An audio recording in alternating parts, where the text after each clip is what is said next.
I'm very happy to be with you here in this lovely conference. I should tell you that there's a grave danger that I might fall asleep during my own presentation because I arrived an hour ago from the UK after an overnight journey. So if you catch me falling asleep, will you just wake me up? Is that okay? I need your help to keep going. The presentation is about dilemmas in classroom observation, and in particular in assessing classroom teaching. So can I ask you just a show of hands to start with so that we have an idea of who's present in the audience? Could you put your hands up if you are in some way involved in assessing teaching? Can you put your hands up if you've been assessed by somebody else? Oh, that's a crowd. Yeah. Was it a nice experience, this being assessed? Oh, it was in your case. Yeah, okay. Because most people hate it.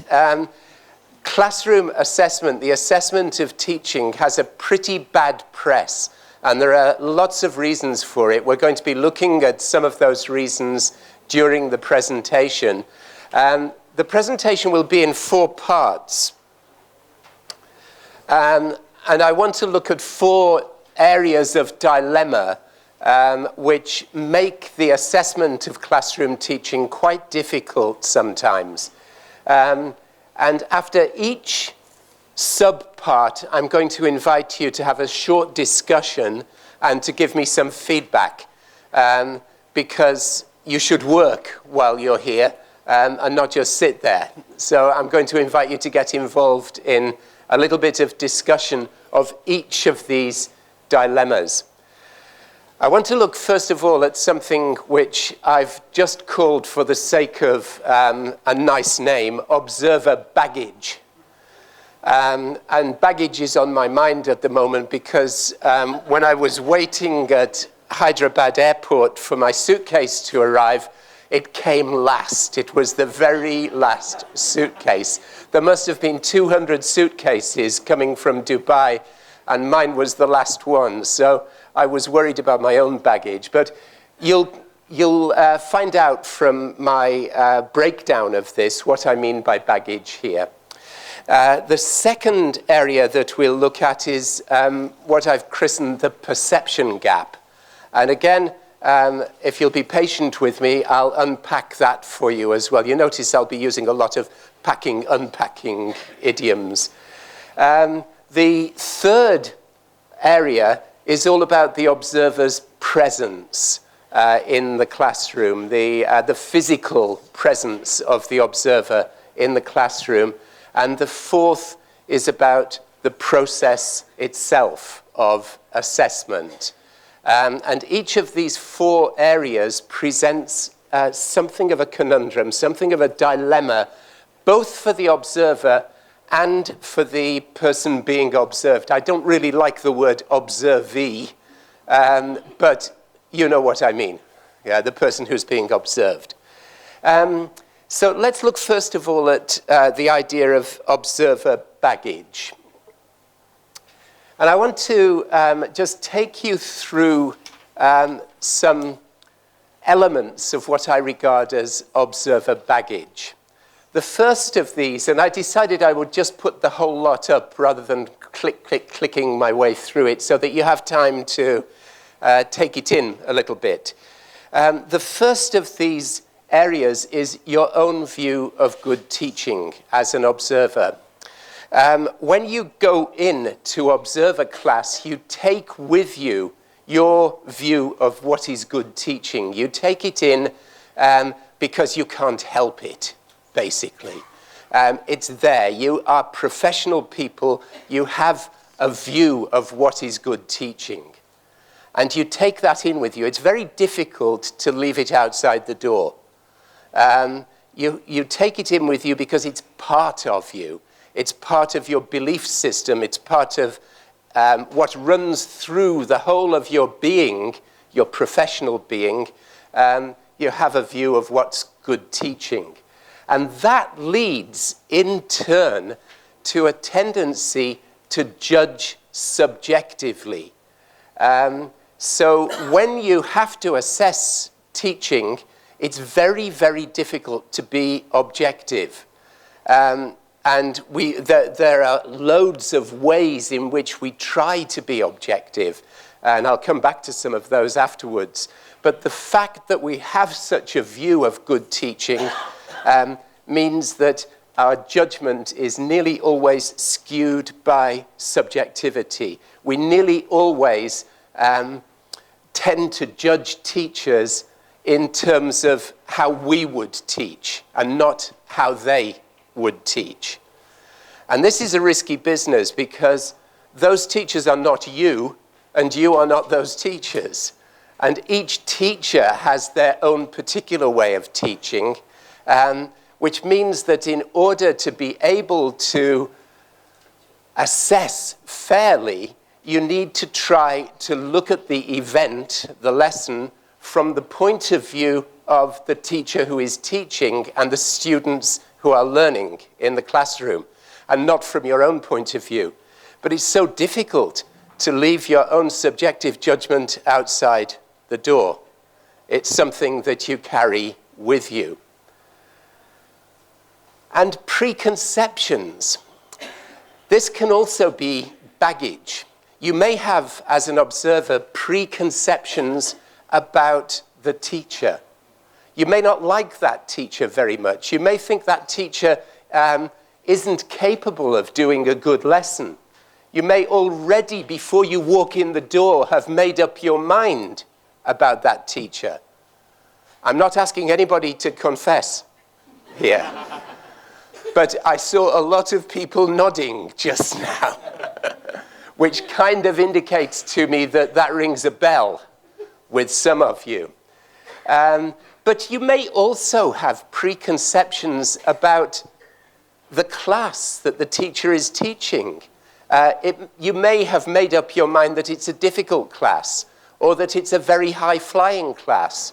You may, as an observer, take this kind of baggage in with you. And the result, again, is that your judgment, your assessment, is not as objective as it might be. Welcome in. It's getting pretty crowded, but there are some seats nearer the front for those people who are struggling a bit and can't find a seat. If you have a vacant seat next to you, can you put your hand up so that people can see? So do come down, make yourselves comfortable as quickly as possible, because I don't want you to have to wander around like lost souls. That's it, lovely. I think just about everybody's in now and seated. That's great. There may be cultural assumptions, and the reason I mention this is because in my observation of teaching, my assessment of teaching, I've assessed in different contexts from my own. There may be assumptions about the culture of the classroom in that particular context where you're assessing, which would be unfair in some way to the teacher. Just to give you an example, I worked for a long time on a program where colleagues of mine regularly had to go to Malaysia to assess in the B.Ed program which we ran in Malaysia.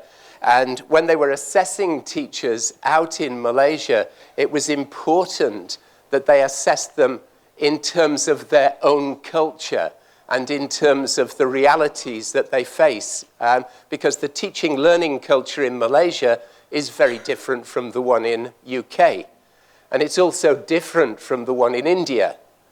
And these cultural assumptions, again, go with us. Assumptions, for example, about the relationship between teachers and learners.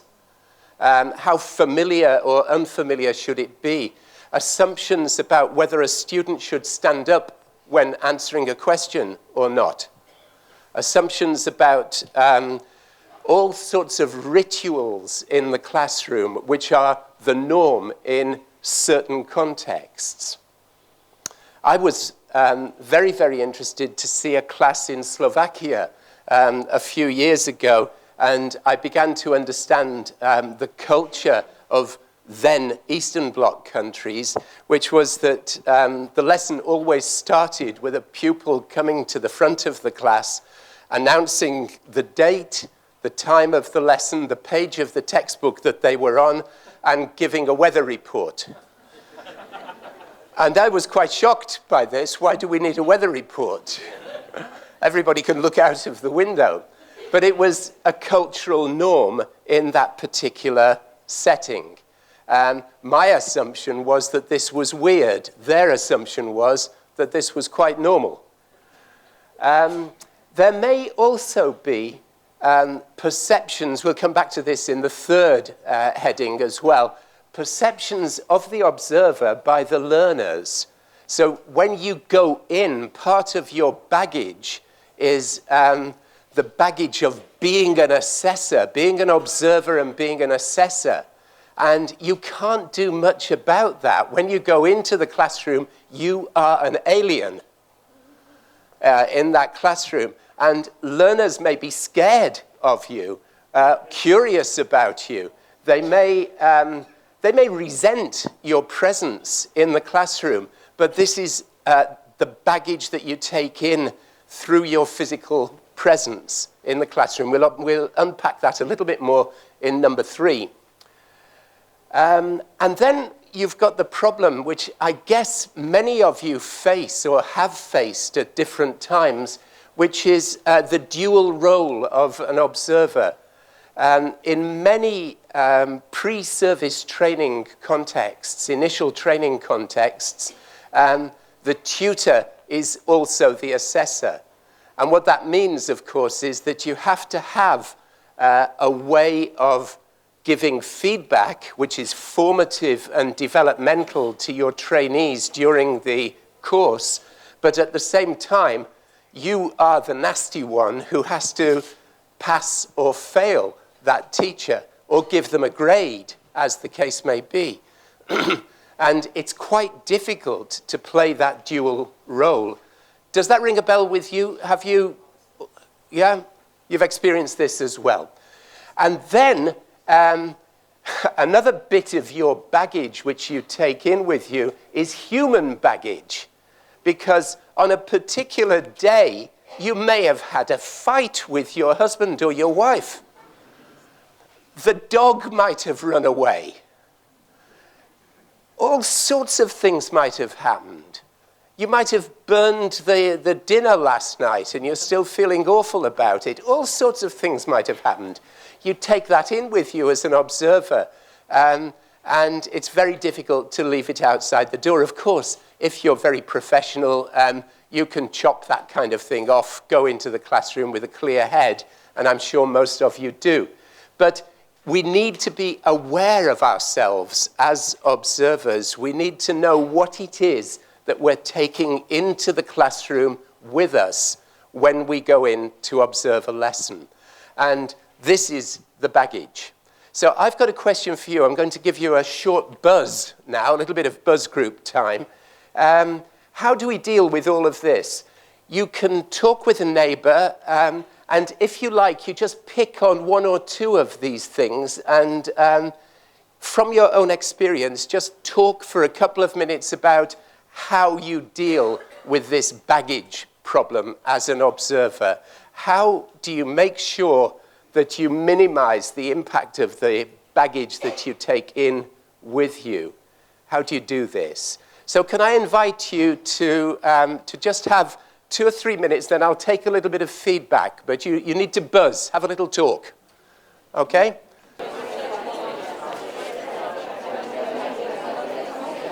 Hello. Have you got some ideas? Yeah, good, good. I might call on you afterwards, okay? Hi, how are you doing?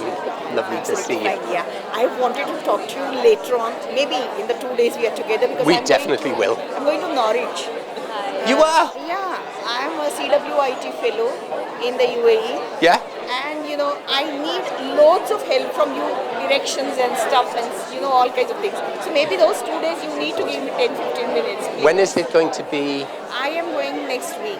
You're going next week? Yeah. How are you? You okay? It's lovely to see you. Yeah. I'll see you later. Oh, definitely. Yeah. I'm knackered, absolutely knackered, but How are you managing it? no idea. Now that you just traveled to London. I haven't slept for about 24 hours.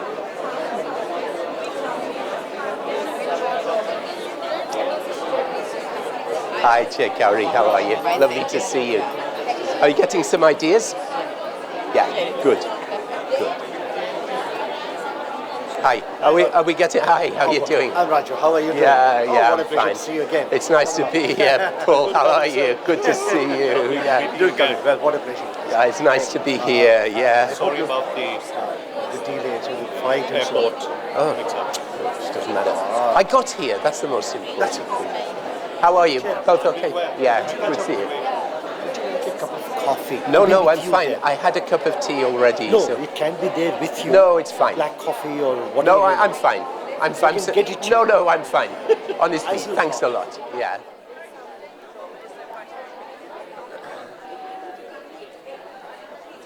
Rafi, hi, how are you doing?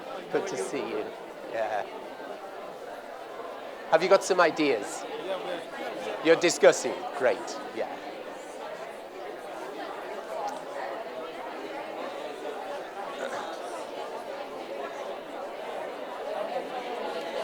Have you got some ideas? Well, we thought that the all three are almost the same thing. But Your own perceptions. yes, to some extent. Yeah. Preconceptions. Yeah. Yeah. But the reason why I wanted a separate item for preconceptions, it's about the person, the teacher. Yeah. And the cultural assumptions. Yeah. There you go. Hi there. Having some ideas?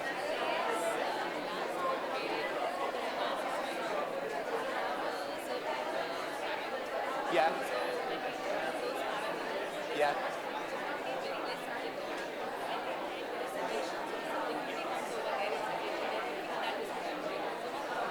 Okay. Yeah.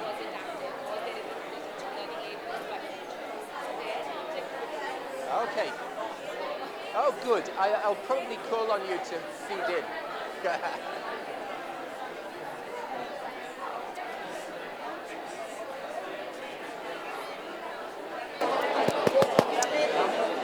Okay.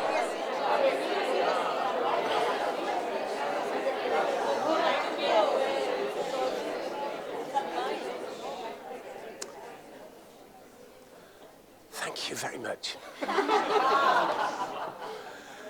So, could we have one or two contributions? Very short contributions, snappy ones, no speeches, but just short contributions on any area that you discussed. Let's just have some audience participation. Who'd like to come in here? Gentleman over there, please. Yeah?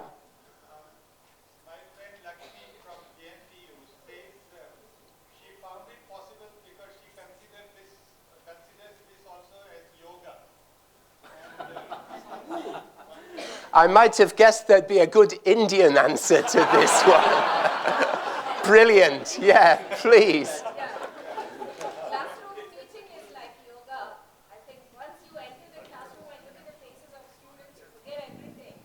And this is what happens in the classroom. Probably you carry the ideas back to your room rather than from room to the classroom. Aha.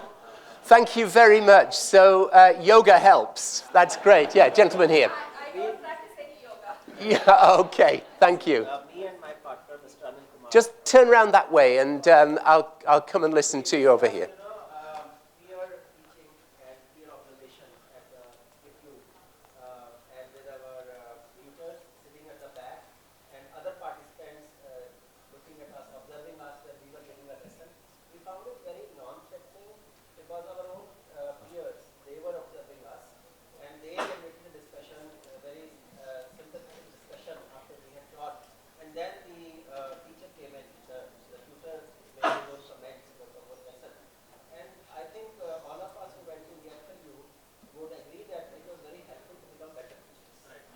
Thank you very much for this. Yeah, great.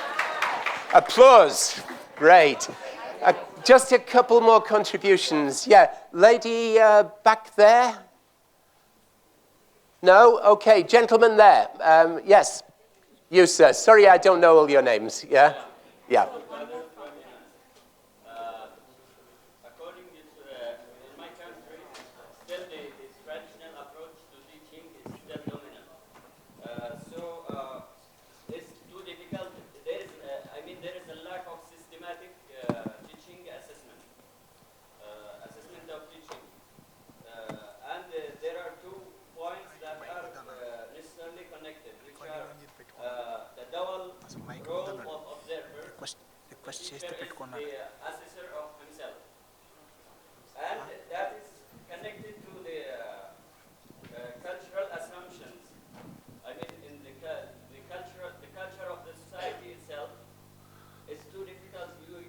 No one has, it seems, in a way or another, no one has the right to assist the teacher. I remember one situation when I was teaching. One professor, is Indian professor, when I was teaching, is the only one experience or experiment of teacher assessments that I have found. I don't know whether it is a compliment or not. He has come to me and told me that I saw you from the door of the classroom and you are a very good teacher. This is very nice. I think it's a compliment. So this is the only way available. Okay, thanks very much. So that statement, you're a very good teacher, comes from somewhere. Yeah? It comes from nearly all of this. And it's part and parcel of the subjectivity that we are talking about. Compliment, yes, but probably it would be better if you knew in detail what it is that makes you a good teacher. And that would help you far more than the compliment itself. Okay, one more on this one, lady at the front here. And would you mind turning round to face the audience?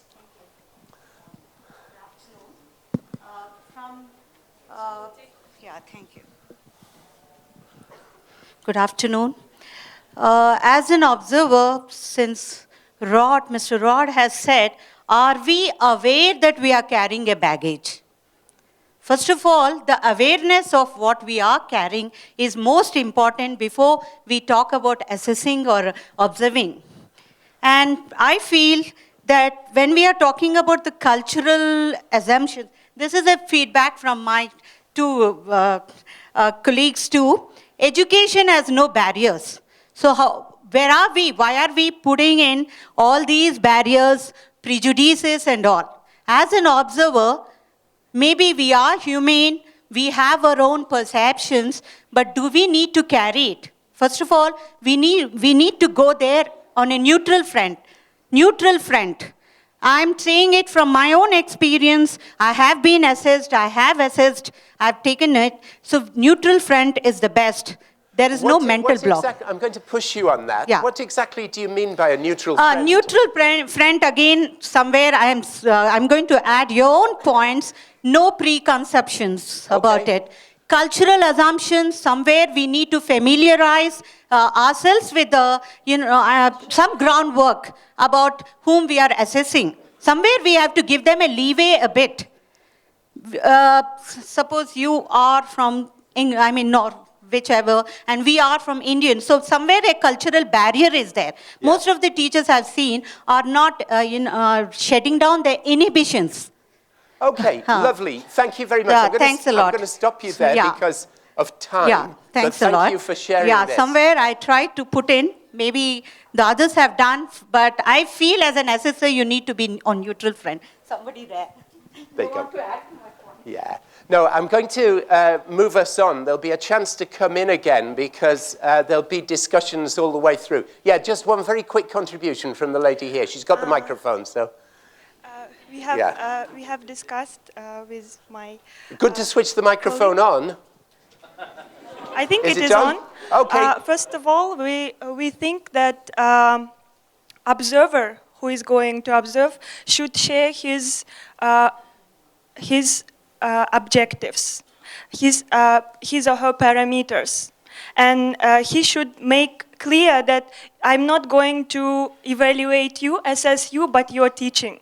Yeah. I'm looking at the group dynamics, but not at you as a critic. Yeah. So then we will, it means that both of us are negotiating, sharing, and we are going to learn from this lesson, you and I. Thank you very much. What were the minuses, what are the pluses? Most of the times, I think this dual role does not work because observer comes and says, I'm the boss. So I'm going to observe you. But when we sit on the same boat, it means we are looking at the same thing. We are learning, we both are growing. I think that really makes difference. That's a lovely contribution. Thank you very much. Give her a clap. It was great. Thank you very much indeed. Sorry, I'm not going to let any more in right now because I'd like to push on to the second area, which you'll see there's some overlap and you'll have an opportunity still to contribute. But thank you, all of you who've contributed. Let's look at the second area. This is what I call the perception gap. And it's different views of the same event. My favorite analogy is from police work, from detective work. When a crime has been committed, for example, a robbery in a post office or something like this, you have witnesses. And these witnesses were all there in the post office when the robbery took place. So what did the robber look like? Well, he was about 6 feet tall, he had dark hair, he had glasses, he had a grey shirt and jeans. Second witness, he was about 5'8", he had greying hair, he walked with a stoop, and he had a sweatshirt on. Third witness, you know what's going on here.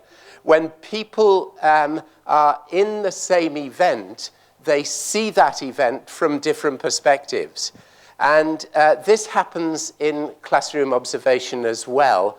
There are at least 3 perspectives every time a lesson is observed. The perspective of the teacher who's teaching, the perspective of the observer who may be sitting in a physically different position, giving a different view of the class. And the third view, of course, the third perspective is that of the learners themselves. Everybody is facing in different directions. Everybody sees the same event differently. And this can sometimes lead to dispute. Those of you who have given feedback sessions after a lesson will be only too aware of this. When you talk to the teacher about what happened in the lesson, it may be that you focus on different things from what the teacher focuses on. You notice different things from what the teacher notices. And sometimes you disagree about what happened. So if you come from a particular school of thought about teaching as an observer, and this is something that happened to me when I was training as a teacher, when I set up group work, it became very, very noisy in the classroom. Actually, language is noisy. You know, by definition, it's noisy. And once you set up group work, you can expect noise. If you don't have noise, the group work's not working. Yeah? And I remember this feedback, and it was in an assessed lesson, and it mattered to me, where the observer, the assessor, said to me, "I thought you lost control of the class during the group work." And I was furious, but because he was grading me, I couldn't spit back at him. Despite my anger, the only thing I could do was just to say, well, actually, I felt that I was in total control and that my learners had an opportunity to speak. And he just grumbled and said, well, that wasn't my impression. 2 different views of the same event. And that's because of his baggage and my beliefs. And this happens time and time again. Now, when you're just observing for developmental purposes, it's a very good thing to explore differences like that and to make those incidents, those moments in the lesson, to make them the subject of discussion between the observer, the supervisor, and the teacher. Because when you explore those differences, let's call them critical incidents in a lesson, when you explore them together, both of you learn. You as an observer learn, and your student teacher also learns through this process of exploration. The problem comes in assessment, because in many cases, the assessor doesn't have to feed back after the lesson, just has to give a grade. And very often, in the comments which go with the grade, there's something which offends the teacher because the teacher saw it a different way. So, different views of the same event. And this can have a big impact on the post-lesson conference because you can end up in conflict if you have to talk with the teacher afterwards. You can end up in conflict with the teacher because of this different point of view. And teachers, and be in no doubt, they see you as the person with power and authority as the observer. Teachers sometimes feel a little bit frustrated in the post-lesson feedback session. I've called it conference here because it's often used this way, because they feel that because of the status difference, they can't be absolutely frank and open. They can't say that's rubbish to the supervisor, to the observer, to the assessor. Can't turn around and say, I don't give a fig for your opinions, I know what I think. You know, you can't do that because there's a power issue going on. The third thing, it's this need to bridge the perception gap by dialogue, by working together on the perception gap, trying to close it, trying to find out why you both see things from a different point of view and what you can learn from this. This doesn't always happen because of the power structure between you and the trainee.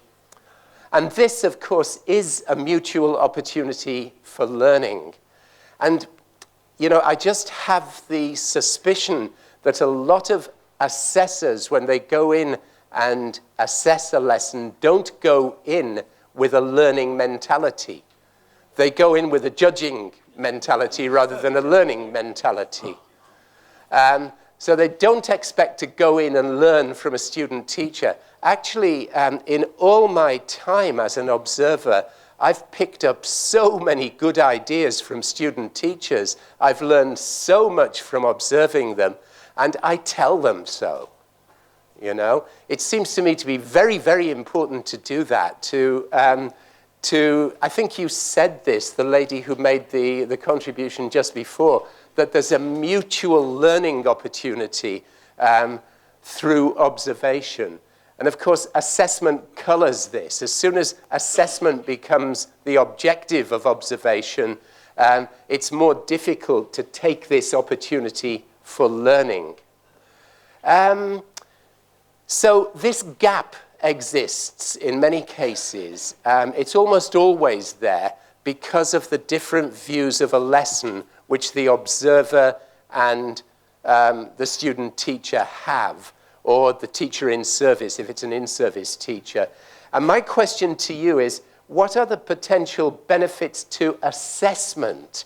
Not to development, but to assessment. How can your assessment be improved, if at all, if you spend time exploring this gap, this perception gap? So it's really, you know, we're talking about assessment here. Can your assessment really benefit from exploration? And when does that exploration need to take place? So I'm going to invite you again to have a little buzz and focus on assessment here. Don't be talking just about development. Talk about assessment. And you've got 2 minutes and 7 seconds to discuss this with your neighbors. Okay? It's a really challenging question. you know, there are so many factors at play here which influence assessment, but I just wonder if anybody came up with the benefits and a way of approaching. Gentlemen here, please. We discussed a lot about the last point, along with the third one, need for dialogue, awareness, raising on both sides. Actually, mutual opportunity is the really best one. I would like to continue our respected sir's point, learn more from students. Actually, what happened, it should not be one-sided process. When we discuss with them, when we just ask them about their own life or likes and dislikes, they think that we are a part of their life also. We should not go along with each other. But last point, mutual approach for learning is really a wonderful one. I discussed both of them, and we discussed the classroom teaching from Yemen's side also and from our side also. It's so wonderful. Thanks a lot. So really, the last 2 points are really appreciable. Thank you. Thanks very much indeed. Yeah, could you just pass the mic for us down there? Yep. Okay. So let's keep this focus on assessment. Who's got a point about assessment? Yeah. Microphone here to the gentleman with sunglasses on the top of his head over there. No, this one here. Yeah, that's we were working. discussing about assessment, and we were trying to make assessment rather in an informal way rather than in a formal way, so that to reduce the kind of tension that will be between the students, teachers, and assessor. So we're talking that why we don't include it part of the curriculum or the syllabus, and it can be done every, for example, 3 or 4 classes, and it can be done in a way that reduce the tension that created. So we were discussing that, why assessment is not involved in the curriculum itself, part of the curriculum. Mm-hmm. And it should be introduced. Curriculum for... I mean, the teaching the process. Trainees. The teaching process itself. Yeah, yeah. Okay, thanks very much indeed. That's great. Could you pass the mic along, and could you, Vijay, could you sprint, please, to this lady here at the front? Because she's on hot bricks here. She really wants to make a point. Okay. The point that I was trying to make is why explore the perception gap and how does it benefit assessment? I think it benefits assessment a lot because it tells us, it helps us make assessment more comprehensive. And if there is a perception gap, we can change the methodology of the assessment itself. The kind of questions and the kind of gaps that come up during discussion can help us look at assessment itself in a very analytical and assessing manner. So assessment benefits from teaching, and teaching benefits from assessment. I think this dialogue will help us come up with more comprehensive assessing methodologies, and therefore it's a mutual learning. Thank you very much. Yeah, that's great. The notion that assessment should not be so different from the experience of learning how to teach is really, really important. I want to comment on a couple of things that have really gone through the discussion so far. The first one is about awareness raising. I think it's really important that awareness raising should take place on both sides. And, you know, the observer baggage thing is an interesting one because how you behave as an observer in the classroom is also part of your baggage. You need somebody to observe you observing at some point, so that you know what's going on and giving feedback afterwards. But the second thing that I'd like to say is that assessment too often concentrates only on the lesson itself as an event. So the assessor comes in like, somebody descending from heaven into the classroom, and then takes off immediately after the lesson has finished. The models of supervision which have been written about in the literature range from that single event to 3-stage models to 7-stage models of supervision. And what I'd like to just recommend is that you make the pre-course discussion and the post-lesson feedback session, you make them part of the assessment process. The chance of the perception gap distorting the assessment is reduced if you explore differences with the teacher before the lesson. So you get the teacher to talk about the lesson plan that they have, the class that they're going to teach, and you as an observer have a greater understanding of the context when you go in and observe. That's fair. That makes assessment more fair. And then after the lesson, allowing the teacher to talk about the things that they noticed in the lesson so that you can understand from the teacher's point of view what is going on.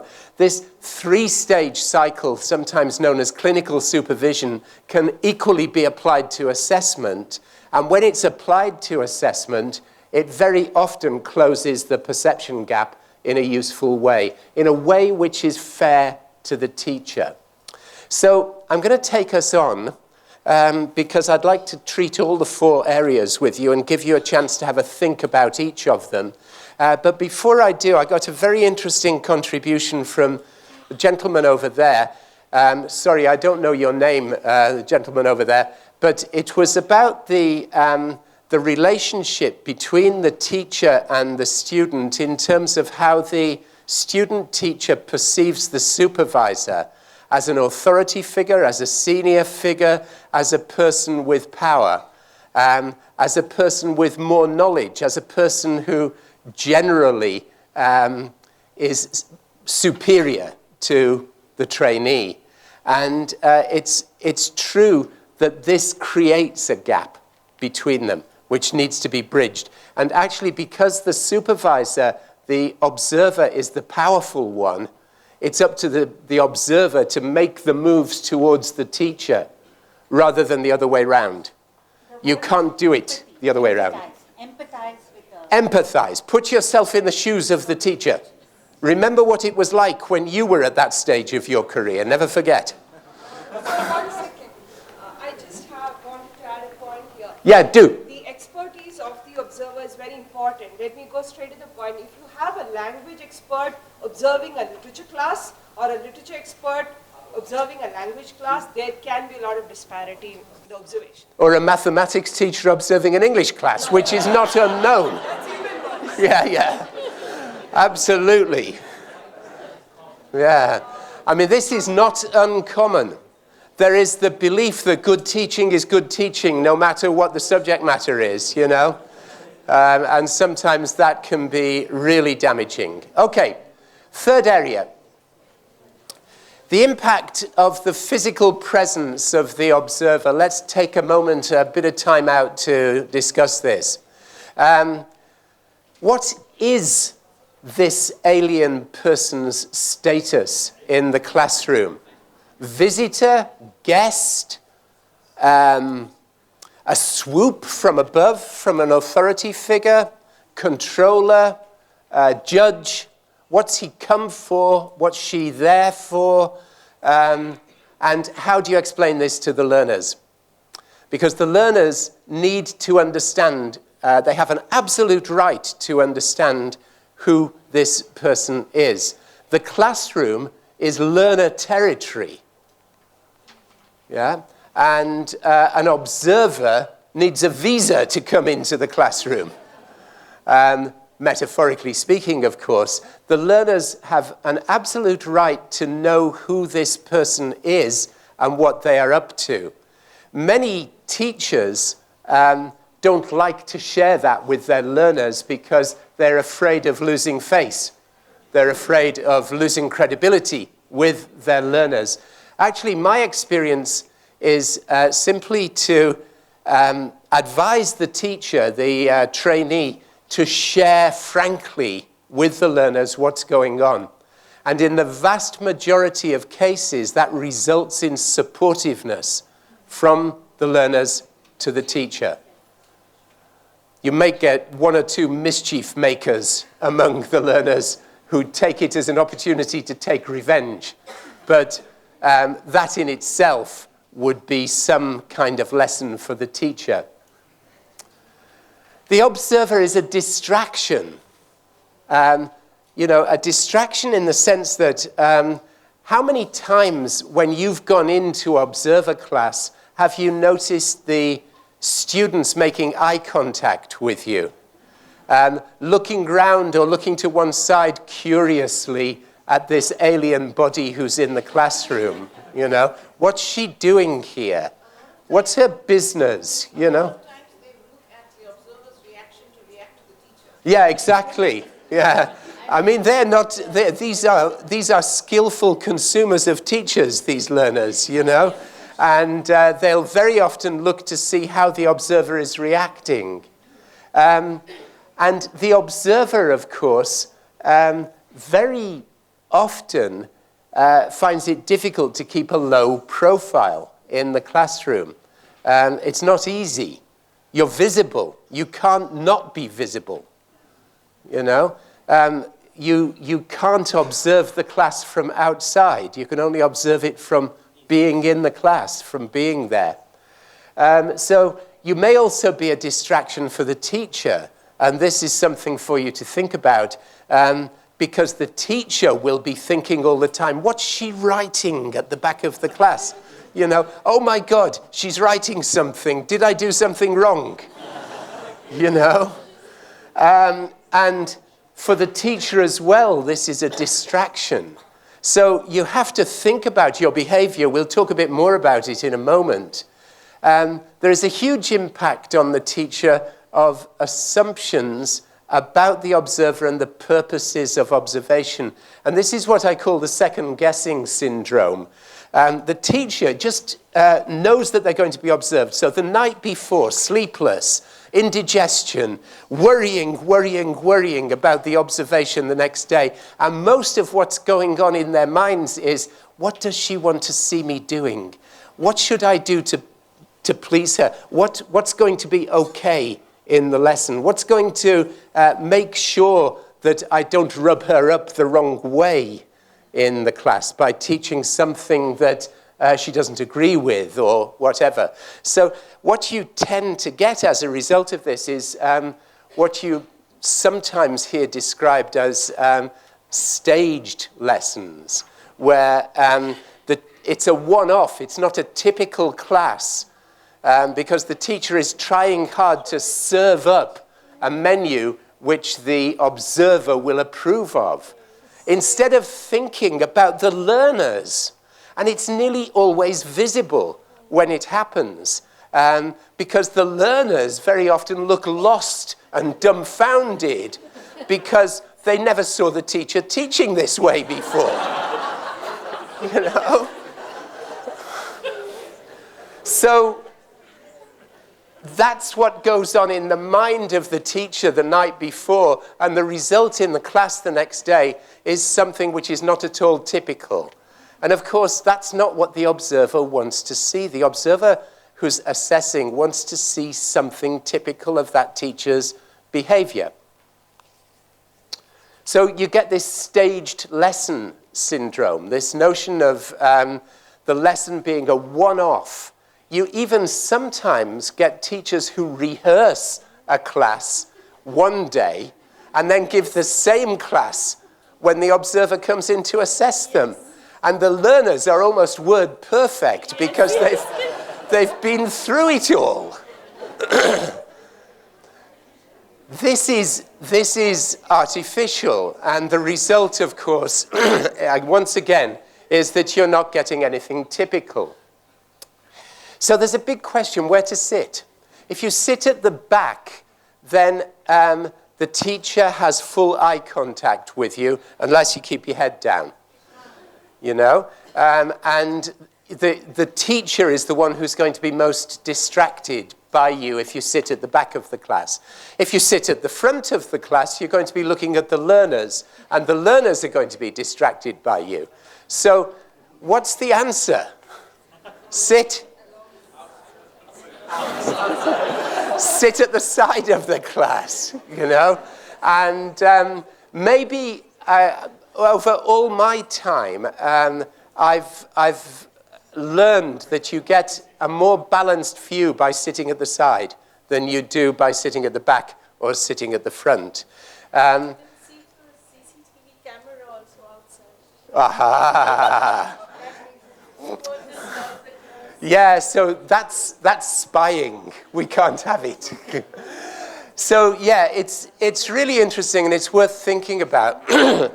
When you go in to observe, what is it that you're assessing? You're assessing the lesson as a whole. You're assessing the lesson as an artifact. You're assessing the lesson in its totality. And you're not just, as you said, you're not assessing the teacher, you're assessing the event.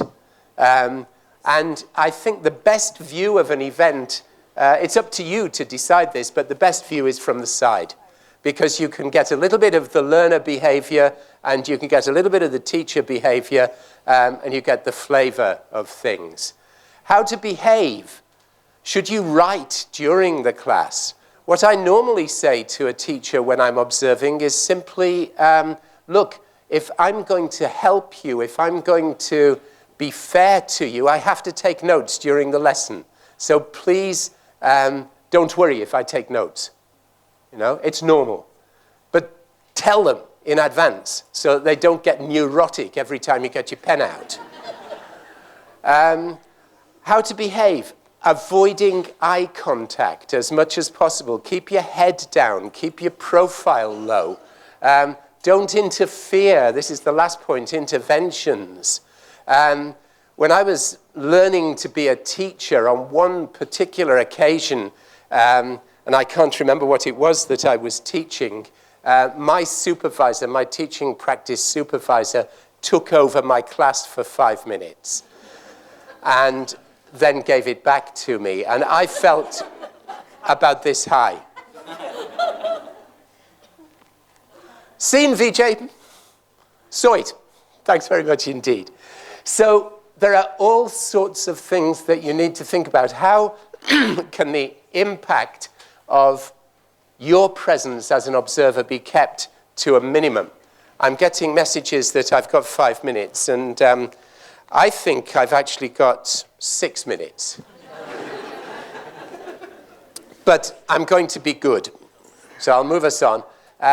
I think you've got to be self-aware as an observer when you go into a classroom, to be unobtrusive, low profile. Don't be fidgeting or shuffling papers at the back of the class.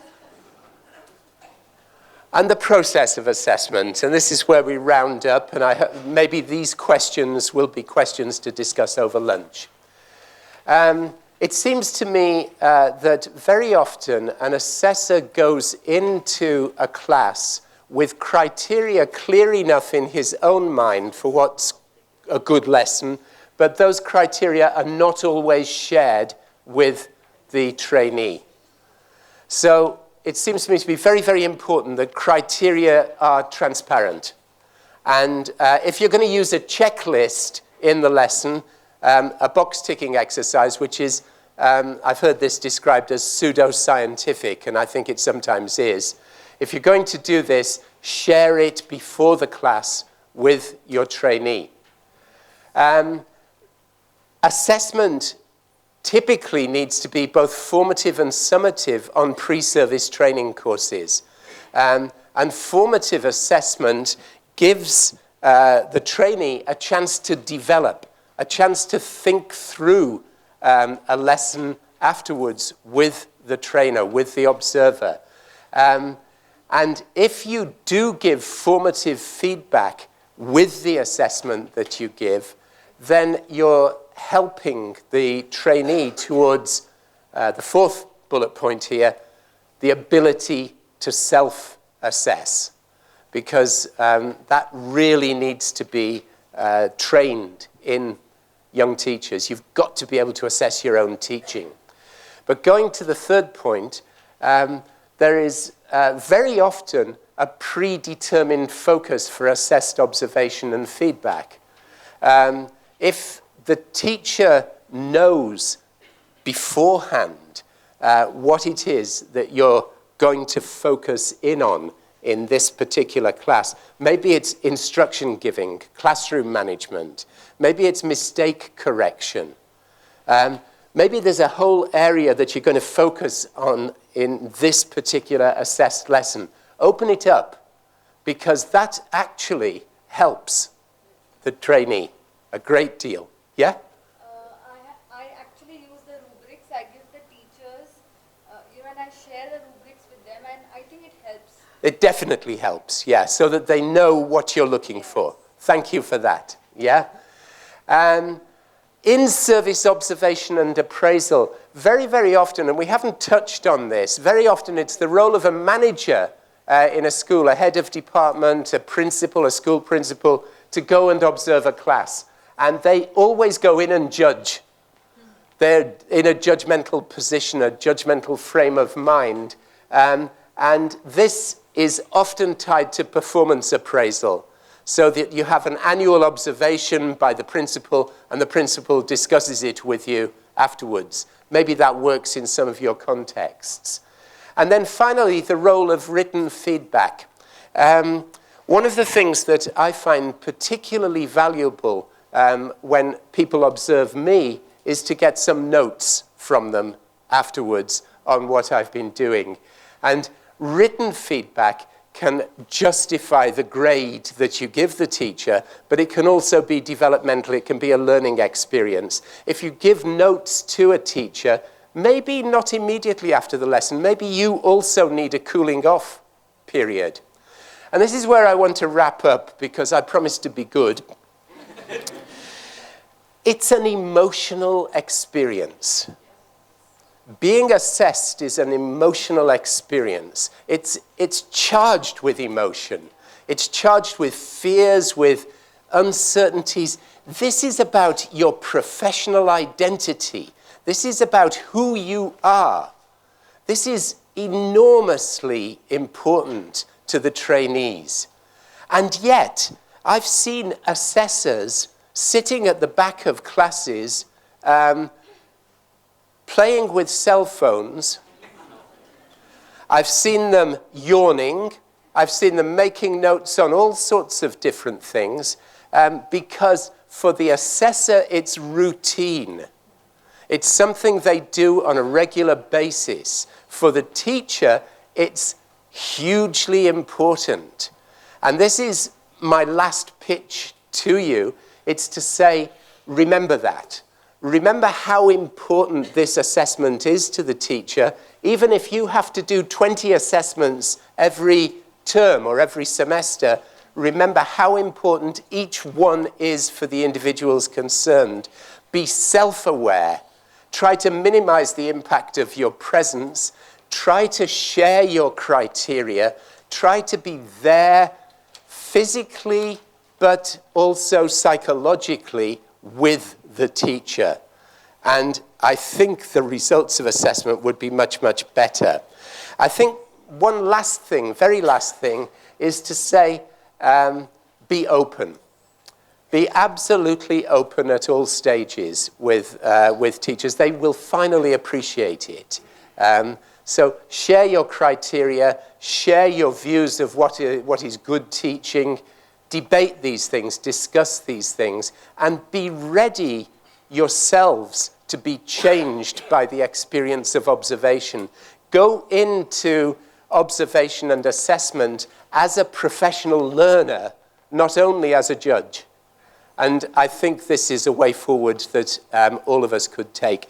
I've tried hard, Vijay. How did I do?